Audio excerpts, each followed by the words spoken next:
Savez-vous comment on rebouche une bouteille de champagne? Eh bien, demandez à l'équipe du SCO.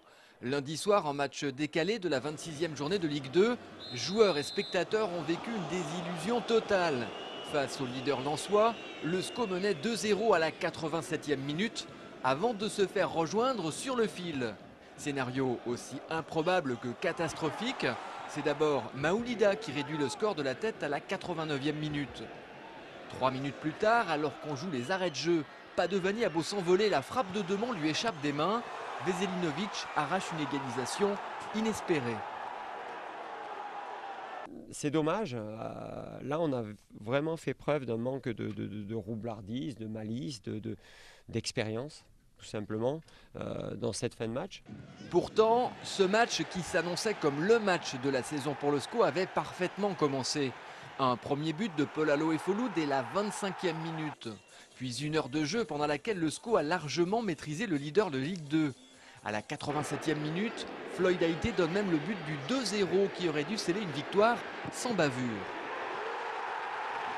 C'est des petits coups comme ça qui nous arrivent par moment. On l'a vu contre Montpellier aussi.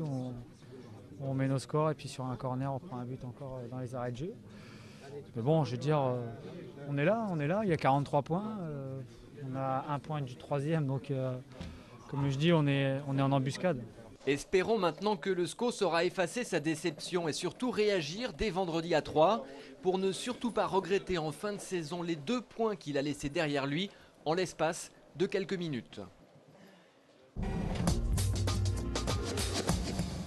Un blocus pour des primes de licenciement. À Avrier aujourd'hui, les salariés de l'usine Zac System, spécialisée dans la chimie fine pharmaceutique, se sont mis en grève alors que leurs délégués syndicaux négociaient avec leur direction les conditions d'un nouveau plan social.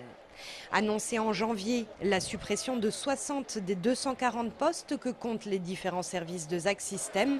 Et pour l'instant, les primes de licenciement proposées par la direction ne conviennent pas aux salariés. C'est 10 000 euros avec 1 500 euros multipliés par le nombre d'années. Et pour les salariés, pour eux, c'est insuffisant. Ils demandent d'avoir un talon à 15 000 euros. L'entreprise a connu ces derniers mois une forte baisse de ses commandes. Un premier plan social en juillet 2008 n'avait pas suffi. Elle a annoncé en janvier la suppression de 60 emplois supplémentaires avec un objectif, le plus de départs volontaires possible, qu'elle s'engageait à l'époque à accompagner. Cette mesure, on va prendre le temps de bien la mettre en œuvre, de bien laisser aux gens qui pourraient être intéressés par des perspectives externes ou par des créations d'entreprises ou par des projets personnels, de prendre le temps de s'informer. On aura aussi une cellule d'accompagnement à ce niveau-là. Oui, mais voilà, à l'heure actuelle et dans un contexte économique inquiétant, très peu de salariés veulent quitter Zac System de leur propre gré. Ils préféraient encore aujourd'hui négocier au mieux leur licenciement. Dans l'après-midi, les syndicats tombaient d'accord avec la direction. Demain, les salariés reprendront le travail.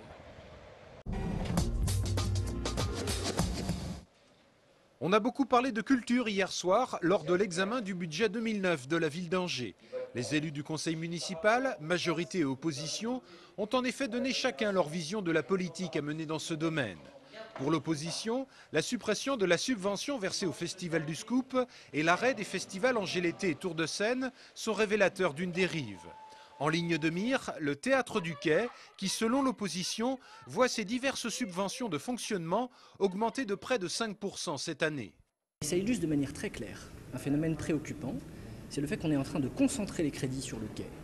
Et que le quai se retrouve, j'allais dire en quelque sorte, en situation d'étouffer la culture. Supprimer de cette manière Angers l'été ou le Festival du Scoop, c'est quelque chose qui nous semble invraisemblable sur le fond et sur la forme. C'est mauvais pour les Angevins, c'est mauvais pour le rayonnement d'Angers et ça témoigne, j'allais dire, d'un certain mépris par rapport à ceux qui sont directement concernés. Côté majorité, la lecture des chiffres n'est bien évidemment pas la même et l'on parle d'un budget 2009 pour le quai équivalent à l'euro près à celui de 2008. Non, il n'augmente pas, il ne bouge pas, c'est vrai, mais ça fait partie des contrats que nous avons passés, rappelez-vous, avec le nouveau directeur, c'est d'avoir une action du quai qui soit plus en direction des quartiers, plus en direction de la ville, de manière à ce que le quai ne soit pas un temple de l'élite, mais au contraire, la culture pour tous, plus facilement. Le débat sur la culture est de toute façon loin d'être clos. Monique Ramonino, l'adjointe en charge du dossier, doit en effet présenter dans les jours qui viennent la nouvelle mouture du festival Angers l'été. Gageons que l'opposition aura là aussi son avis sur la question. C'est un petit village lové au bord de la Sarthe, situé à une trentaine de kilomètres d'Angers. Chefs-sur-Sarthe, commune d'à peine 1000 habitants, a été le théâtre d'une page tragique de l'histoire. Printemps 1944, la France est sous l'occupation. Ici, à Chef, des habitants s'engagent dans la résistance avant d'être déportés dans un camp de concentration. Ce week-end, les habitants du village ont replongé dans leur passé pour commémorer cette page de l'histoire. Parmi eux, Constant Grazelli. Ses parents ont été résistants. Ils fournissaient de faux papiers à d'autres résistants ou à des jeunes qui voulaient échapper au STO, le service du travail obligatoire. À l'époque, Constant avait 12 ans. Les gens passaient chez nous, restaient un jour ou deux. On était informés, mais les parents disaient attention, si on vous interroge, dites que c'est un cousin, dites qu'il vient se reposer, qu'il y a de la peinture à faire ou je ne sais pas quoi. Il y avait toujours un prétexte pour que ça semble plausible. L'histoire des Grazelli est racontée dans un livre écrit par Hélène Cabriac. Elle y dresse le portrait de héros ordinaires. Ce que je me suis efforcée de mettre en évidence dans le livre, c'est que la résistance n'a pas été le fait de grands hommes comme Moulin, comme De Gaulle.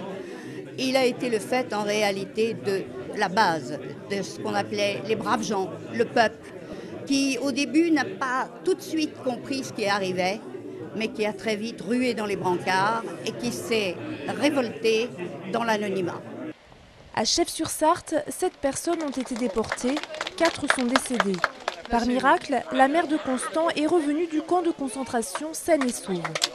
Un arbre pour la paix a été planté ce week-end, une façon pour les jeunes générations de ne pas oublier cette partie de l'histoire.